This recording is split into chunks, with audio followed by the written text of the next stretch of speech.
It's the middle of the day at a festival in Sweden. A crowd of villagers dressed in white is gathered together looking up at a cliff. You and your friends are confused. You have no idea what's going on. All you can tell is that it's some kind of ceremony. As you guys are looking up at the cliff, an old woman walks up to the edge. What is she about to do? You are even more confused. For some reason, this old woman is also staring at you. But before you can gather your thoughts, she jumps. Immediately, you hear saxophones. What the fuck is going on? That's the only thing going through your head. The horror isn't over though. An old man is also at the top of the cliff. He jumps, but unlike the old woman, the man misses the spot, lands feet first and doesn't die. Instead, his leg got smashed to bits. You are watching all this like you're in a trance. This can't be real. 4 villagers walk up to the man. 2 of them take a mallet and cave the man's head in. This scene is from Midsommar, a 2019 A24 film directed by Ari Aster. It has no jump scare. And yet, audiences who have watched this movie describe a specific, persistent unease that follows you out of the cinema and into your week. Midsommar is one of the most disturbing films of the decade. The question I want to ask now is why? What is it about the way A24 makes horror that creates this feeling of dread? What do they understand about fear that most horror studios miss? The answer is quite simple. A24 Horror has a completely different relationship with their audience. When you watch mainstream horror, they make a promise. You will be scared shitless, but in the end, you will walk out of the cinema relieved. A24 Horror makes no such promise. To be clear, I am not against mainstream horror. The Conjuring is an exceptionally made film. Insidious is a tense piece of craft. The Descent is one of the best pure horror films of the 2000s. These films know exactly what they are doing and they do it well. These 3 films I mentioned engineer a specific emotional cycle. Tension, release, back to tension again, then release before finally resolution. When you as an audience go to the cinema to watch the movie, you enter a controlled contract, and by the time the credits roll, you expect the scare to have been delivered and contained. A24 on the other hand declines this contract entirely. In almost every A24 horror film, the supernatural element, whether it is a demon or a cult, is not the source of the dread. Take Hereditary for example. The family's trauma is the real source of the dread in the film. From when the film opens, all you can feel through the screen is the family's grief. Before the demon eventually shows up, the feeling of gloom, sadness and darkness was already ripe. The demon showing up did not import the horror into the film, it only amplified what the family was already carrying. Some of the most devastating lines in the film had nothing to do with the supernatural. Why are you scared of me? What? I never wanted to be your mother. This scene specifically sat with me longer than any other scene in the movie. Let's go back to Midsommar. Before being a horror movie, Midsommar is actually a breakup movie. Danny and her boyfriend's relationship was already dying before they ever boarded the plane to visit the Haga cult in Sweden. He can't bring himself to break up with her after her family dies. Just like Hereditary, grief also plays a key part in this movie. Instead of breaking up with her, Kristen brings Danny along on an academic excursion that she wasn't originally invited to, all the while quietly resenting her fragility and the fact that she clings to him out of desperation. The Haga cult is horrifying on its own, but what the film is really showing us is a relationship dynamic that many people have lived through. One person staying in the relationship out of pity, and the other person made to feel like a burden because of their grief. That's why at the end of the movie, Danny smiling as her boyfriend gets burnt alive is very chilling. We just watched a couple go through a breakup. There just happened to be ritual human sacrifice involved. Saint Maud is another A24 movie that does this too. Maud is a palliative care nurse who was recently converted to Christianity after some incident at a previous hospital where she worked. Mind you, we never fully see what happened, just its aftermath. Whatever happened to her traumatized her so much that she changed her own identity. She now believes that she has been chosen by God. She can feel God moving through her body.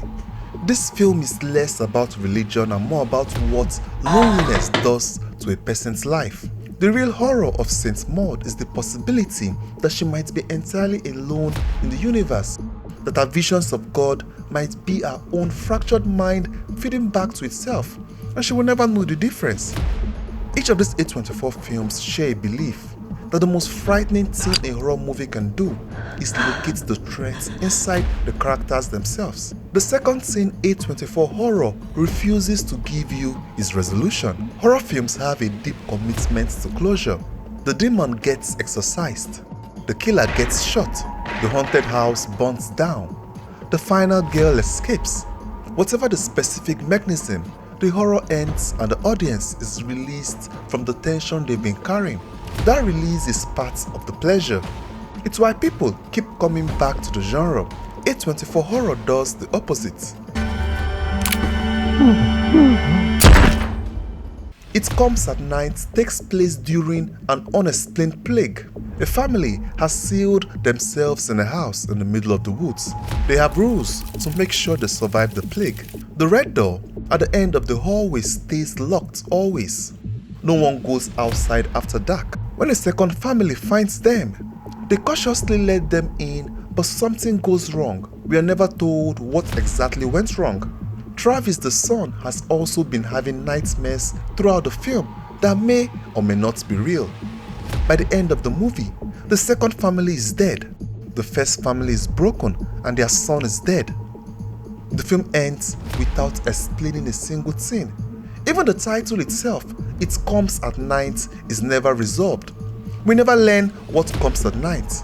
The audience is left holding on to all this tension and unanswered questions. We know where to put it down. The same thing happens in The Lighthouse by Robert Eggers. The film follows two lighthouse keepers trapped on a remote island. What begins as a workplace drama about a young man and a domineering older keeper slowly dissolves into myth, hallucination, and madness. By the end of the movie, the audience is not sure of what is real, which events really happened, or which version of events you should trust. Watching this film is like waking up from a fever dream.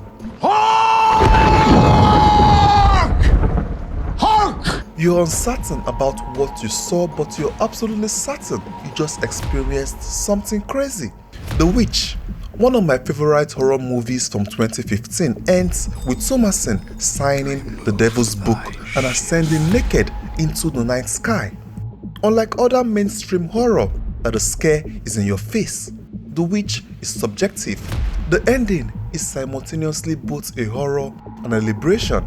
Thomasin has lost everything, but she has also been freed from everything. The film does not tell you how to feel about that. Compare this with The Descent, which is also a scary and brilliantly constructed piece of horror filmmaking. The Descent arrives at an ending. The threat is named, is fought, and one of the characters survives. In this film, the loop closes. You've been through something and now it's finished. A24 horror doesn't let the loop close. The dread doesn't reach its peak and then breaks. Part of how A24 horror creates that persistence is by refusing to use the visual language of safety that mainstream horror depends on.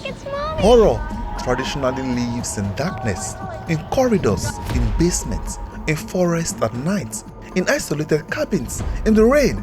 The genre has a visual vocabulary of danger, and part of the audience contract is that everyone knows when to brace. Oh really? Is that where we are? For instance, when the lights go out, or when the character is alone and the score shifts, your body responds before your brain catches up. Midsommar dismantled that vocabulary from its opening frames. Nearly everything that happens in the film, from the cliff ceremony to the maypole tradition and the ritual sewing of a body into a bear carcass, all happens in sunlight. The cinematography insists on color and brightness. There are no shadows to hide in. Horror in full daylight has nowhere to conceal itself from you, and you also have nowhere to hide yourself from it. All the normal visual cues you will expect have been stripped away. Hereditary does this at the dinner table. After Charlie's death, the family sits down to eat. What follows is not a supernatural scene, it's an argument. A mother tearing into her son in the way that only a parent can, saying things that cannot be unsaid. Fucking say it! Don't you swear at me, you little shit! Don't you ever raise your voice at me! I am your mother! That dinner table scene is one of the most uncomfortable moments in the film, and not because of demons. Stop right now. Fine. Mainstream horror needs its corridors. It needs the environmental cues that prime the audience to expect a threat. A24 horror has learned to generate the same nervous system response inside well-lit kitchens and bedrooms. In A24, fear doesn't require darkness to survive. And then, there's also how A24 horror gets performed. Mainstream horror performance is calibrated broadly for reaction. The actor sees the threat and the actor recoils. The audience, who has also seen the threat, receives the reaction as confirmation of their own fear. This is a reliable technique. It also means the emotional work is largely on the surface. It is visible. A24 horror takes another route. The emotional weight sits in stillness rather than reaction. And the horror is often what the character is containing rather than what they are expressing. Toni Collette's performance as Annie in Hereditary is the most significant horror performance of the last decade. She's already terrifying before a single supernatural event happens. You can see it in the way she holds the grief she never processed about her own mother, the fear she carries about her daughter's strangeness, and the guilt from an incident years earlier when she was sleepwalking and almost killed her children. When the supernatural eventually overwhelms her, the audience feels it so much more because we've watched her hold on to so much emotional weight for so long. The story has felt human and tragic from the beginning. Charlie, it's Mommy. The supernatural just completed the horror rather than creating it. The Witch and Saint Maud also have similar stillness. Thomasin and Maud share a quality of absolute interiority. Let me define what interiority means before I go further.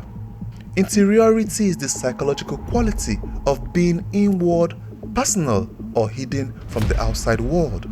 Just look at how the camera watches their faces for long stretches without the conventional reaction shots. Directors on A24 movies do this because the performance of the actresses are entirely beneath the surface, visible only as pressure building behind the eyes.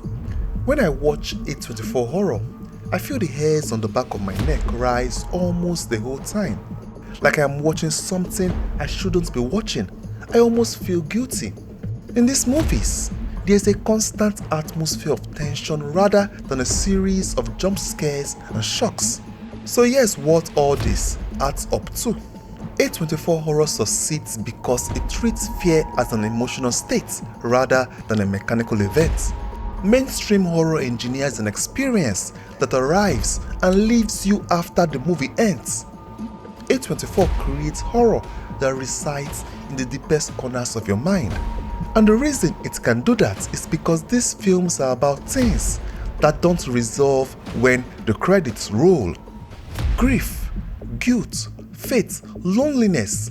These are the things that A24 wraps itself around.